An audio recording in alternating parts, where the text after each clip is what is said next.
Assalamualaikum warahmatullahi wabarakatuh.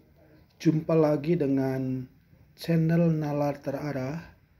Pada kali ini channel Nalar Terarah akan membahas tentang apa yang dilakukan oleh Panji Gumilang itu seolah-olah hampir sama dengan munculnya Protestan di agama Kristen. Kita tahu Kristen Protestan itu lahir akibat protes terhadap kekatolikan yang saat itu tidak setuju dengan keputusan Paus yang membuat orang berdosa dengan membayar uang, namanya surat Alfat atau indulgensia. Nah, surat Alfat dan indulgensia ini dibayar oleh orang pendosa. Ketika orang pendosa itu berdosa, langsung dia datang ke gereja Katolik dengan membayar sejumlah uang, dan di situ dianggap dosanya dihapus. Nah, hal ini yang membuat protes pendeta Martin Luther sehingga mendirikan suatu Kristen Protestan. Nah, jadi Kristen Protestan itu adalah kontradiktif dengan Katolik, walaupun secara teologinya sama-sama memberikan satu pemahaman tentang Trinitas, tapi pegangan Trinitasnya itu berbeda ya. Nah, jadi Protestan ini merupakan pengembangan daripada Katolik yang dianggap bisa mengembalikan kepada pemikiran Alkitab itu menurut pendeta Martin Luther yang berasal dari Jerman. Nah, kalau kita analogikan pada Panji Gumilang ini, sepertinya Panji Gumilang itu ingin memprotes ajaran Islam yang sudah mapan, seolah-olah ingin ringan, ingin sesuai dengan kemauan, bukan sesuai dengan hati nurani yang fitrah.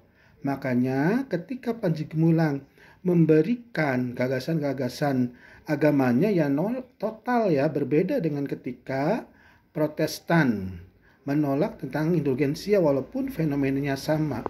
Nah, jadi Panji Gumilang ini memberikan satu dasar-dasar bahwa agama Islam harus seolah-olah rahmatan lil alamin.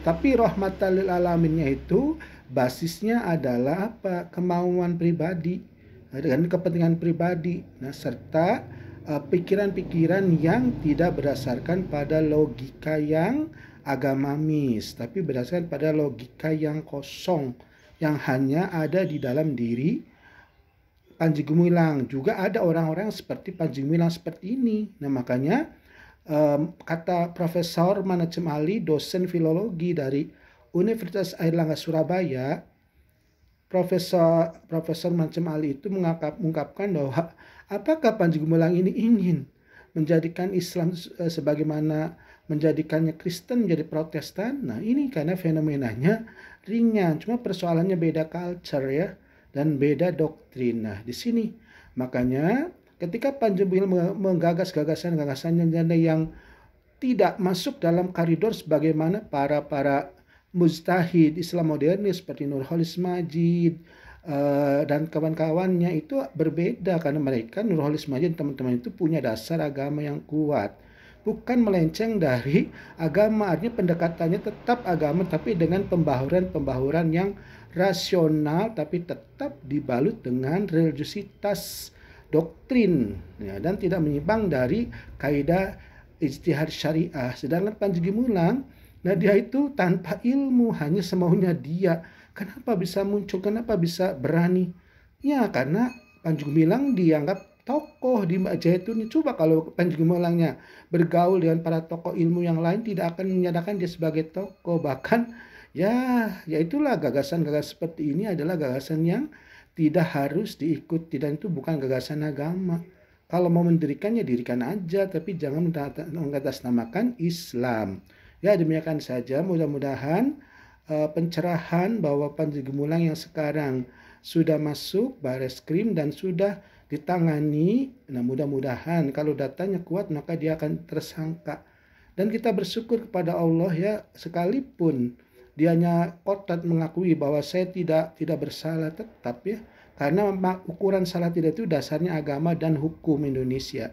Demikian, mudah-mudahan para pemirsa channel Terarah bisa mengerti bahwa apapun yang dikembangkan dalam Islam harus mengacu kepada koridor syar'i, ijtihad yang syar'i. Sebagai kata akhir, wabillahi taufik wal hidayah. Wassalamualaikum warahmatullahi wabarakatuh.